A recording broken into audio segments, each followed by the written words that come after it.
Hi ಎಲ್ಲರಿಗೂ ನಮಸ್ಕಾರ. ನಾನಿವತ್ತು ನಿಮಗೆ ನಾವು ಶ್ರೀರಾಮಚಂದ್ರ ದೇವರಿದ್ದಾರಲ್ಲ, ಅವ್ರ ತಂದೆ ದಶರಥ ಮಹಾರಾಜ ಏನಕ್ಕೆ ಶಾಪಕ್ಕೆ ಒಳಗಾದ್ರು, ಮತ್ತೆ ಅವ್ರು ಇಡೀ ಜೀವನ ಪರ್ಯಂತ ಅಂದರೆ ಶ್ರೀರಾಮಚಂದ್ರ ಹುಟ್ಟಿದ ಮೇಲಿಂದ ಆ ಒಂದು ಸನ್ನಿವೇಶ ಅವ್ರಿಗೆ ಇಡೀ ಜೀವನ ಪರ್ಯಂತ ಅದು ಶಾಪ ಆಗಿ ಟರ್ನ್ ಆಯಿತು. ಮತ್ತೆ ಅವ್ರು ಏನಕ್ಕೆ ಈ ಶಾಪಕ್ಕೆ ಒಳಗೊಂಡ್ರು, ಯಾರು ಶ್ರೀರಾಮಚಂದ್ರನ ತಂದೆ ದಶರಥ ಮಹಾರಾಜ, ಇದ್ರ ಬಗ್ಗೆ ನಾವು ಇವತ್ತು ಕತೆ ತಿಳ್ಕೊಂತ ಬರೋಣ. ಈ ಕತೆ ಹೆಂಗ್ ಶುರು ಆಗುತ್ತೆ ಅಂದ್ರೆ, ಒಂದಿನ ದಶರಥ ಮಹಾರಾಜ ಬೇಟೆಗೆ ಅಂತ ಹೋಗ್ತಾರೆ. ಆಯ್ತಾ, ಬೇಟೆಗೆ ಅಂತ ಹೋದಾಗ ಅವರು ಒಂದು ಜಿಂಕೆನ ನೋಡ್ತಾರೆ. ಆ ಜಿಂಕೆನ ನೋಡಿದಾಗ ಅವ್ರಿಗೆ ಆ ಜಿಂಕೆನ ಬೇಟೆ ಆಡ್ಬೇಕಂತ ಅನ್ಸುತ್ತೆ. ಸೊ ಹಂಗಾಗಿ ಆ ಜಿಂಕೆ ಹಿಂದೆನೆ ಹೋಗ್ತಾರೆ. ಅವ್ರಿಗೆ ಕಣ್ಣಿಡಿಯಕ್ಕಾಗಲ್ಲ, ಅಂದ್ರೆ ಜಿಂಕೆ ನುಸ್ಕೊಂಡು ಹೋಗ್ಬಿಡುತ್ತೆ ಅಲ್ವಾ, ಹಂಗೆ ಹೋಗ್ಬಿಡುತ್ತೆ. ಅವಾಗ ಏನ್ ಮಾಡ್ತಾರೆ ದಶರಥ ಮಹಾರಾಜ, ಅವರು ಜಿಂಕೆಯ ನಡೆಯುವಂತಹ ಶಬ್ದದಿಂದ ಗಮನಿಸಿ ಬಾಣನ ಬಿಡ್ತಾರೆ. ಅದು ಜಿಂಕೆಗೆ ತಾಗ ಬದಲು ಶ್ರವಣ ಕುಮಾರಂಗೆ ತಾಕತ್ತೆ. ಈ ಶ್ರವಣ ಕುಮಾರ ಯಾರು ಅಂತ ನೀವು ಅರ್ಥ ಮಾಡ್ಕೋಬಹುದು. ನಾವು ಈ ಶ್ರವಣ ಕುಮಾರ ಕತೆಗಳನ್ನ ನಾವು ನಮ್ಮ ಸ್ಕೂಲ್ಗಳಲ್ಲಿ, ಟೆಕ್ಸ್ಟ್ ಬುಕ್ಗಳಲ್ಲಿ, ಪಾಠಗಳಲ್ಲಿಯೂ ಸಹ ಓದಿರ್ಬೋದು. ನಿಮ್ಗೆ ನೆನಪಿದ್ರೆ, ಶ್ರವಣ ಕುಮಾರ ಒಬ್ಬ ಮಹಾನ್ ಮಗ. ಯಾಕಂತಂದ್ರೆ ಅವನಿಗೆ ಇಬ್ರು ಅವನ ತಂದೆ ತಾಯಿ ಏನಿರ್ತಾರೆ, ಅವ್ರ ತಂದೆ ತಾಯಿ ಬಂದ್ಬಿಟ್ಟು ಇಬ್ರಿಗೂ ಕಾಣಿಸ್ತಾ ಇರಲ್ಲ. ಪಾಪ ಅವ್ರಿಬ್ರಿಗೂ ಸಹ ಅವ್ರ ತಂದೆ ತಾಯಿಗೆ ಇಬ್ರಿಗೂ ಸಹ ಕಾಣಲ್ದೆ ಇದ್ರಿಂದ ಅವ್ರನ್ನ ತುಂಬಾ ಚೆನ್ನಾಗಿ ನೋಡ್ಕೊತಾ ಇರ್ತಾನೆ. ಅವಾಗ ಅವ್ರಿಗೆ ಒಂದು ಆಸೆ ಆಗುತ್ತೆ, ಅವ್ರಿಗೆ ತೀರ್ಥಯಾತ್ರೆಗೆ ಹೋಗ್ಬೇಕಂತ ಆಸೆ ಆಗುತ್ತೆ. ಬಟ್ ಪಾಪ ಅವ್ರಿಬ್ರಿಗೂ ಸಹ ಕಾಣಿಸಲ್ಲ. ಅದಕ್ಕೆ ಶ್ರವಣ್ ಕುಮಾರ 2 ಬುಟ್ಟಿ ಮಾಡಿಕೊಂಡು ಅವ್ನ ಹೆಗ್ಲ ಮೇಲೆ ಅವ್ರ ತಂದೆ ತಾಯಿನ ಹೊತ್ಕೊಂಡು ಇದಕ್ಕೆ ತೀರ್ಥಯಾತ್ರೆ ಮಾಡ್ಸಕ್ಕೆ ಅಂತ ಕರ್ಕೊಂಬಂದಿರ್ತಾನೆ.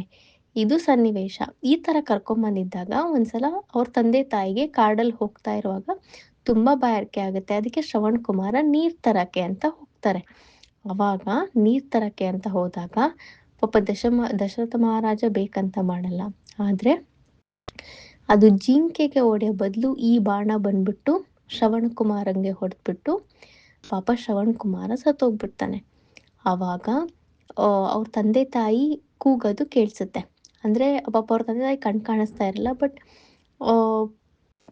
ಶ್ರವಣ್ ಕುಮಾರ ನೀರ್ ತರಕ್ ಹೋದನಿನ ಬಂದಿಲ್ವಲ್ಲ ಅಂತ ಹಂಗೆ ಕ್ಯಾಶುಯಲ್ ಆಗಿ ಕರೀತಾರೆ, ಶ್ರವಣ್ ಕುಮಾರ ಎಲ್ಲಿದ್ಯಾ, ಬಂದ ಅಂತ.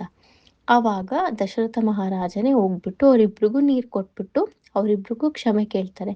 ನನ್ನಿಂದ ತುಂಬಾ ತಪ್ಪಾಗೋಯ್ತು, ಆ ದಂಪತಿಗಳಿಗೆ, ಆ ಕುರುಡ್ರು ತಂದೆ ತಾಯಿ ಇರ್ತಾರಲ್ಲ ಅವ್ರಿಗೆ ಕ್ಷಮೆ ಕೇಳ್ತಾರೆ ದಶರಥ ಮಹಾರಾಜ. ಅಂದ್ರೆ ನನ್ನಿಂದ ತಪ್ಪಾಯ್ತು, ನಾನು ಇದನ್ನ ಬೇಕಂತ ಮಾಡಿಲ್ಲ, ನಾನು ಜಿಂಕೆನ ಬೇಟೆ ಆಡಕ್ ಹೋಗಿ ಆ ಬಾಣ ಬಂದ್ಬಿಟ್ಟು ನಿಮ್ಮ ಮಗಂಗೆ ತಾಕಿ ನಿಮ್ಮ ಮಗ ಪ್ರಾಣ ಬಿಟ್ಬಿಟ್ಟಿದ್ದಾರೆ, ನನ್ನ ಕ್ಷಮಿಸ್ಬಿಡಿ, ನೀವ್ ಏನ್ ದಂಡ ಕೊಟ್ಟು ನಾನು ಸ್ವೀಕರಿಸ್ತೀವಿ ಅಂತ ಕೇಳ್ತಾರೆ ನಮ್ರತೆಯಿಂದ. ಅವಾಗ ಅವ್ರ ತಂದೆ ತಾಯಿ ತುಂಬಾ ದುಃಖ ಆಗುತ್ತೆ. ಯಾಕಂದ್ರೆ ಅವ್ರ ತಂದೆ ತಾಯಿ ಇಬ್ರು ಕುರುಡ್ರು, ಮತ್ತೆ ಅವ್ರ ಮಗ ಬಿಟ್ಟು ಬೇರೆ ಯಾರೂ ದಿಕ್ಕು ದೆಸೆ ಇರಲ್ಲ. ಅವಾಗ ಅವ್ರಿಗೆ ತುಂಬಾ ನೋವಾಗ್ಬಿಟ್ಟು ನನ್ನ ಮಗ ಸತ್ತೋಗ್ಬಿಟ್ರಲ್ಲ ಏನಪ್ಪ ಅಂತ ಅವಾಗ ಏನ್ ಮಾಡ್ತಾರೆ, ಆ ಕುರುಡ ತಂದೆ ಇರ್ತಾರಲ್ಲ, ಲೈಕ್ ಅವ್ರು ಏನ್ ಹೇಳ್ತಾರೆ ಅಂದ್ರೆ, ನಾನ್ ನಿಮ್ಗೇನ್ ಶಾಪ ಕೊಡೋಕ್ಕಾಗುತ್ತೆ ದಶರಥ ಮಹಾರಾಜ್ರೆ, ಆದ್ರೆ ನಮ್ಗೇನು ನೋವಾಗ್ತಾ ಇದೆಯಲ್ಲ, ಮಗನ್ನ ಕಳ್ಕೊಂಡಂತ ನೋವು, ಅದೇ ನೋವನ್ನೇ ನೀವು ಅನುಭವಿಸ್ತೀರಾ. ನಿಮಗೂ ನಿಮ್ಮ ಮಗ ಹೋದಾಗ ನಮ್ಗೆಷ್ಟು ನನ್ನ ಮಗ ಕಳ್ಕೊಂಡಾಗ ನೋವಾಗುತ್ತಲ್ಲ, ನಿಮ್ಗೂ ಈ ಪುತ್ರ ವಿಯೋಗದ್ದು ಆಗ್ಲಿ ಅಂತ ಶಪಿಸ್ಬಿಡ್ತಾರೆ. ಅವಾಗ ದಶರಥ ಮಹಾರಾಜಂಗೆ ಅವತ್ತಿನ ದಿನದಿಂದ ಅವ್ರ ಸಾಯ ಕೊನೆ ಕ್ಷಣದ ತನಕನೂ ಸಹ ಅವ್ರಿಗಿದು ಕಾಡ್ತಾನೆ ಇರುತ್ತೆ. ಆ್ಯಂಡ್ ಇದು ರಿಯಾಲಿಟಿಗೂ ಬರುತ್ತೆ. ಕೈಕೇಯಿ ಮಾತಾ ಶ್ರೀರಾಮಚಂದ್ರನ ವನವಾಸಕ್ಕೆ ಕಳಿಸ್ಬೇಕು ಅಂತ ಕಂಡೀಷನ್ ಹಾಕಿದಾಗ ಶ್ರೀರಾಮಚಂದ್ರ ಅಂದರೆ ದಶರಥ ಮಹಾರಾಜಂಗೆ ತುಂಬ ಇಷ್ಟ ಇರುತ್ತೆ.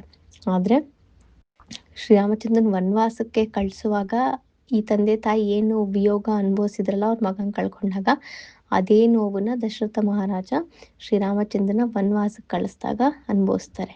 ಸೊ ಹೀಗೆ ದಶರಥ ಮಹಾರಾಜ ಶಾಪಕ್ಕೆ ಒಳಗಾಗಿ, ಆ ಒಂದು ಶಾಪ ಅವ್ರ ಇಡೀ ಜೀವನಕ್ಕೆ ಪ್ರತಿ ಕ್ಷಣನೂ ಸಹ ಅವ್ರನ್ನ ತುಂಬ ಕಾಡ್ತಾ ಇರುತ್ತೆ ಈ ಒಂದು ಶಾಪ.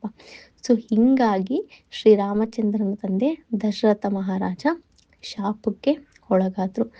ಸೊ ಐ ಹೋಪ್ ನಿಮ್ಗೆ ಈ ಕತೆ ಇಷ್ಟ ಆಯಿತು ಅಂತ ಅನ್ಕೊತೀನಿ. ಇದರಿಂದ ನೀವು ಏನೋ ಒಂದು ನೀತಿ ಪಾಠ ಕಲಿಬೋದಂತ ಅಂದರೆ, ಪ್ರಾಣಿ ಹಿಂಸೆನ ಅನವಶ್ಯಕವಾಗಿ ಮಾಡಬೇಡಿ ಅನ್ನೋ ಒಂದು ಪಾಠ ಕಲಿಬೋದು. ಬಿಕಾಸ್ ಯಾವುದೇ ಪ್ರಾಣಿ ಆಗಲಿ, ಎಲ್ಲ ಪ್ರಾಣಿಗಳಿಗೂ ಬದುಕೋ ಹಕ್ಕಿರುತ್ತೆ.